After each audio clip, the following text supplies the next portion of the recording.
New topic बताने जा रहे हैं, real depth and apparent depth of A tank. Tank की वास्तविक और आभासी गहराई। तो सबसे पहले यहाँ टैंक का मीनिंग समझ लीजिए। टैंक का मीनिंग होता है तालाब। तो तालाब हो, कोई बर्तन हो, कोई पॉट हो, उसका रियल डेप्थ और एपरेंट डेप्थ। तो मान लीजिए यह कोई पॉट है जिसमें x हाइट तक कोई लिक्विड भरा हुआ है। उस लिक्विड का रिफ्रैक्टिव इंडेक्स म्यू है। तो x हाइट तक लिक्विड भरा हुआ है, तो यह x डेप्थ क्या कहलाएगा? Real depth of the tank कहलाएगा। Due to refraction. अब रिफ्रैक्शन कैसे हो रहा है तो देखिए, यहां से एक लाइट रे ऐसे आई, डेंसर टू रेयरर मीडियम में रिफ्रैक्शन होगा तो नॉर्मल से दूर हट जाएगी, ऐसे चली गई। पीछे बढ़ाने पर जहां मिल रहा है वहां पर इमेज बन रहा है। अब किस चीज का इमेज बन रहा है सो देख लीजिए। मान लीजिए इस टैंक के बॉटम में, टैंक के आधार पर कोई क्वाइन, कोई सिक्का रखा हुआ है। तो ड्यू टू रिफ्रैक्शन इस सिक्के का इमेज थोड़ा ऊपर बन रहा है, सी डैश। तो ऊपर से क्या दिखाई देगा? ऊपर से दिखाई देगा कि वह क्वाइन जो है वाई डेप्थ पर है, यानी कि रियल डेप्थ x है। उस क्वाइन का रियल डेप्थ x है। क्वाइन कहाँ है? बॉटम पर, यानी टैंक का रियल डेप्थ x है। और वह क्वाइन दिखाई दे रहा है ऊपर, y डिस्टेंस पर, ऊपर से y डेप्थ पर, यानी कि टैंक का एपरेंट डेप्थ, आभासी गहराई क्या है? y है। ठीक है। अब हम लोग को एक एक्सप्रेशन निकालना है। तो देख लीजिए, सपोज दैट लिक्विड जो डेंसर मीडियम है उसका रिफ्रैक्टिव इंडेक्स μ2 है, रेयरर मीडियम का रिफ्रैक्टिव इंडेक्स μ1 है। डेंसर से रेयरर के लिए हम स्नेल्स लॉ में बता चुके हैं। क्या बताए हैं? μ2 में I एंगल बना, μ1 में R एंगल बना। तो μ2 sin I equal to μ1 sin R। μ2 sin I equal to μ1 sin R। μ2 by μ1 equal to sin R by sin I. If rarer medium is air, if rarer medium is air and mu is the refractive index of denser medium. Denser medium means यहाँ पर liquid. तो हम पहले ही बता चुके हैं आपको कि रेयर मीडियम का, अगर रेयर मीडियम एयर है तो एयर का रिफ्रैक्टिव इंडेक्स कितना मानते हैं? 1 मानते हैं। μ1 इक्वल टू 1।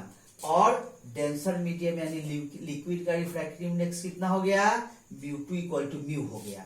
तो इस इक्वेशन फर्स्ट में μ2 की जगह पर म्यू रख दिए, μ1 की जगह पर 1 रख दिए, तो mu by 1 equal to sine R by sine I.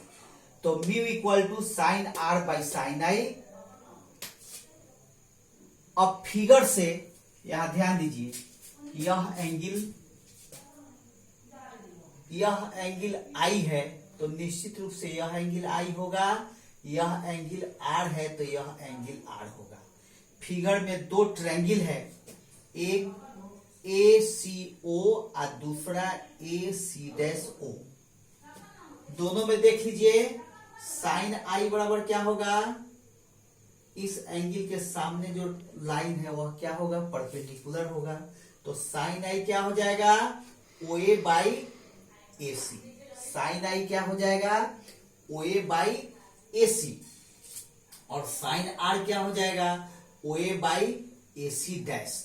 तो साइन R की जगह OA बाई AC डैश रख देंगे तो क्या होगा? साइन R की जगह OA by AC dash, sine I की जगह OA बाई AC। तो म्यू बराबर OA by AC dash by OA by AC। OA से OA कैंसिल हो गया, यह AC डैश नीचे आ जाएगा, यह AC ऊपर चला जाएगा। तो म्यू इक्वल टू क्या हो जाएगा? AC by AC dash.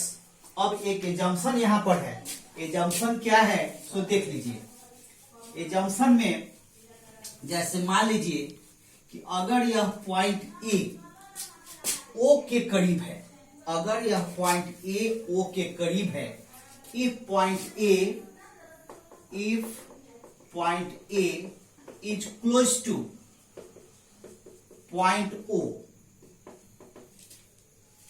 यदि बिंदु ए बिंदु ओ के करीब हो, इस स्थिति में क्या होगा, यदि पॉइंट ए पॉइंट ओ के करीब हो गया तब क्या हो जाएगा, यह AC करीब करीब OC के बराबर हो जाएगा। यह जो AC है यह क्या होगा, करीब करीब OC के बराबर हो जाएगा। OC क्या था, रियल डेप्थ था। OC क्या था, रियल डेप्थ था, वास्तविक गहराई, वास्तविक गहराई। और एक मिनट, वास्तविक गहराई, वास्तविक गहराई। और यह जो AC डैश है वह किसके बराबर हो जाएगा, OC डैश के बराबर हो जाएगा। AC डैश किसके बराबर हो जाएगा, OC डैश के बराबर हो जाएगा। OC डैश को हमने क्या माना था, एपरेंट डेप्थ माना था, Y से हम लोग रिप्रेजेंट किए थे। तो यह क्या हो जाएगा, एपरेंट डेप्थ, यानी कि आभासी गहराई। जो दिखाई दे रहा है वह एक्चुअल नहीं भी हो सकता है, आभासी गहराई। देयरफॉर यह म्यू बराबर क्या हो जाएगा, AC की जगह पर हम लोग OC करेंगे, OC की जगह पर AC डैश करेंगे, AC डैश की जगह पर OC डैश करेंगे। देयरफॉर म्यू बराबर क्या हो जाएगा, x/y, यानी कि real depth by apparent depth.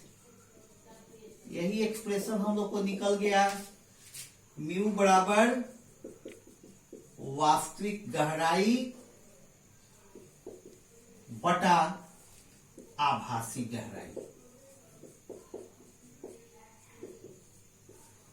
बस इतना ही इसमें।